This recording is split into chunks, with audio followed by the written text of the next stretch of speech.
Well, now let's talk about the basic variables in Solidity. First of all, you can see here a list with all the basic variables we use often in Solidity. So we have the two strings, public name and symbol.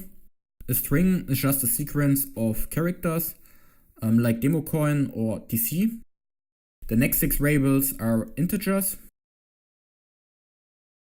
I think you should know them from other programming languages. In short, they can only hold whole numbers like that.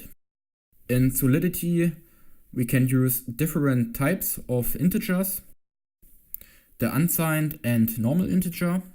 The difference here is that a normal integer can also hold minus values, and the unsigned can only hold positive numbers. Another thing I want to mention here is following. Let's create a new instance of the smart contract. Click deploy. And now let's click, for example, here on decimals. You can see the editor creates here an unsigned integer 256. This is because we don't specify the integer. Therefore, Solidity has created us automatically an urand 256. You can also use here, for example, 8, 16, 32, etc. Up to 256. So urand is the smallest type you can use to store only values from 0 up to 255. That means the higher the number here is, the more values you can store. And urand 256 can store pretty much every number. Well, maybe you wonder why we can specify the integers. So this is because, remember, if we want to deploy a contract to the blockchain, this will cost always money. And therefore, the larger the type, the more you have to pay for storage. But at present, this is not really relevant because the increase in price is not extremely significant. For this reason, I will use the biggest numbers for our ICO. Next, just for completeness, we can also use fixed and unsigned fixed values. So we can store here numbers with decimal. You can see here 2 examples.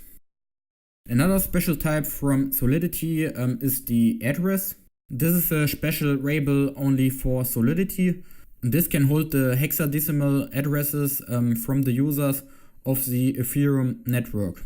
For our ICO, we can use this, for example, to specify the creator of our smart contract.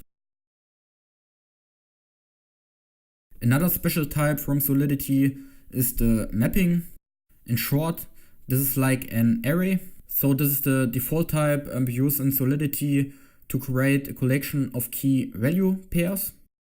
Important here is all keys must be of the same type and all values must be of the same type.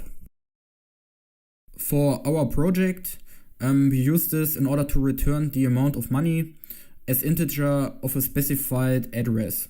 For example, let's test this. Copy the address from the account, paste this in here, and you can see we, the creator of the smart contract, have 100 DC coins. And that's everything for this video, and in the next video we're gonna have a look at the values in the constructor function.